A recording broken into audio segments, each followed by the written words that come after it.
que está acontecendo no Brasil? O ministro Flávio Dino, em uma manobra escandalosa, usa o STF para atacar o PL e barrar a anistia.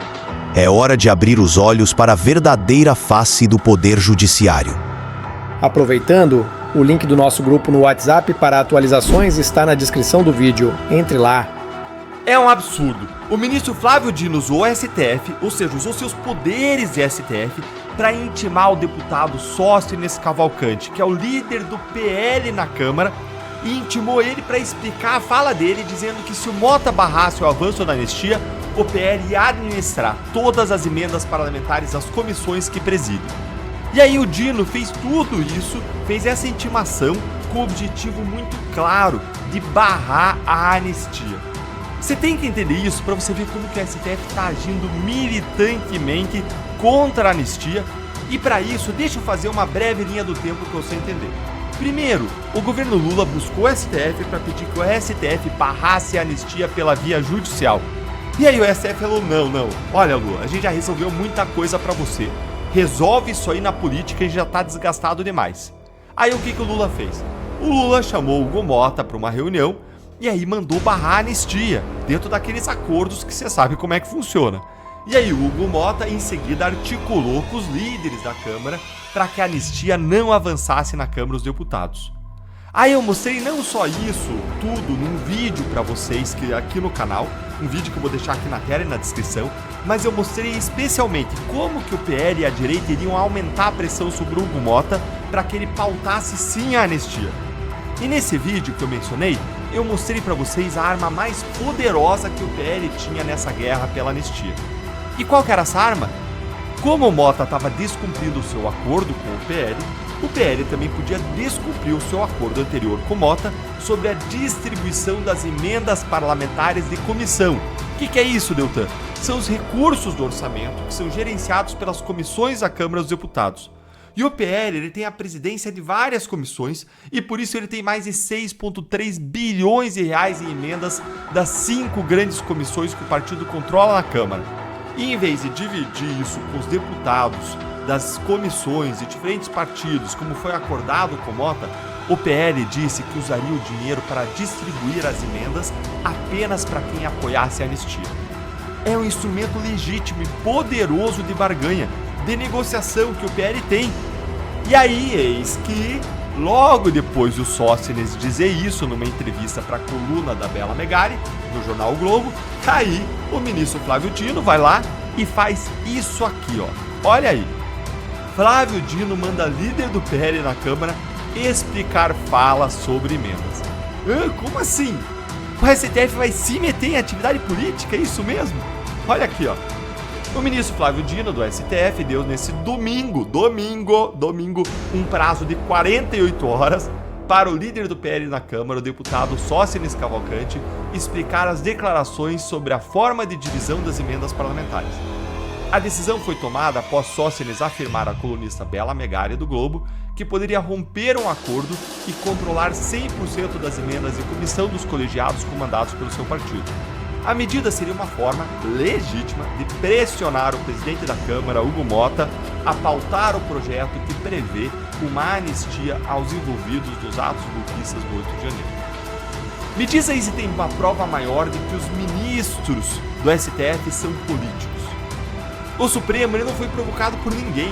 Em nenhum momento, ninguém mandou um documento lá para o Flávio Dino informando o que o Sóstenes disse e pedindo uma providência, essa decisão do Dino. Não! O que aconteceu foi que eles lá no Supremo, acompanhando a imprensa, viram o comentário do deputado, viram que isso ia gerar uma pressão sobre o Mota, e aí o Dino, de ofício, ou seja, por iniciativa própria, num domingo, deu essa decisão e mandou intimar o deputado. E mais, olha a celeridade disso, olha a agilidade, olha como foge do padrão. Os processos contra os corruptos da Lava Jato e de outras investigações da história mofavam semanas, meses para ter uma decisão. E aí agora essa aí não, essa aí vem em questão de horas, num domingo. Eles estão reagindo à política em tempo real e eles nem disfarçam. Olha ainda o que o Dino disse. As declarações atribuídas ao líder do PL na Câmara, deputado Sóstenes Cavalcante, se verdadeiras, poderiam indicar que emendas de comissão estariam novamente em dissonância com a Constituição e com a Lei Complementar 210, escreveu Dino. A lei aprovada no ano passado como parte de um acordo entre os três poderes sobre as regras para emendas determina que as emendas de comissão são destinadas para ações orçamentárias de interesse nacional ou regional. Gente, mais uma prova de como a decisão é política e foi tomada para intimidar os Sóstenes e o PL a não seguirem com esse plano.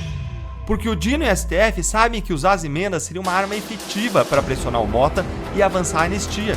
Então o STF entrou em jogo para neutralizar, para derrubar uma arma que o Sóstenes disse que usaria. Veja que o STF tinha pedido que o Lula disse, não, a gente não vai se meter nisso, resolve aí na política.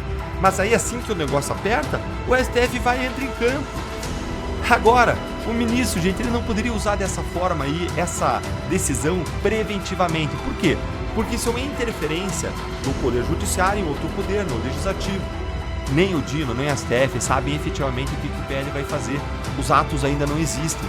O PL pode dar essa destinação de forma legal, constitucional, pode destinar os recursos das emendas para ações de interesse nacional ou regional, ou seja, cumprir o que diz a lei complementar.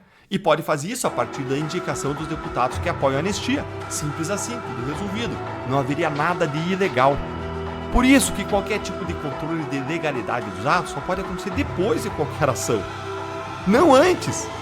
Ao dar essa decisão agora, fica absolutamente, absurdamente claro que o que o Dino está fazendo é mandando um recado em nome do STF. Está dizendo, não ouse usar as emendas para avançar a anistia, senão a gente vai apertar vocês, a gente vai pegar vocês.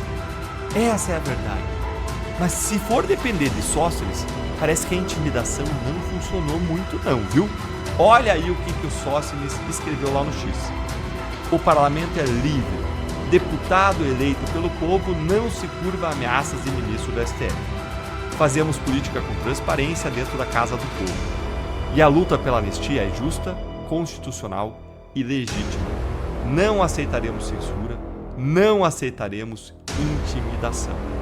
Ó, parabéns, deputado Sóstenes, não se curve, parabéns, siga firme.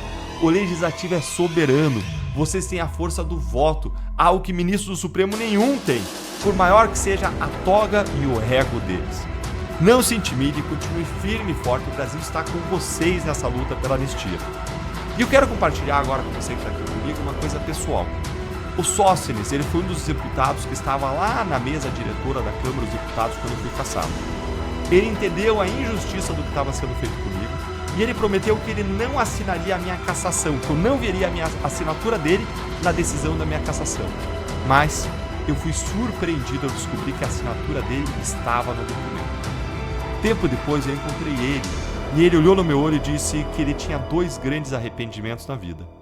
E um deles era exatamente isso, ele ter assinado a minha cassação. E ele pediu perdão para mim.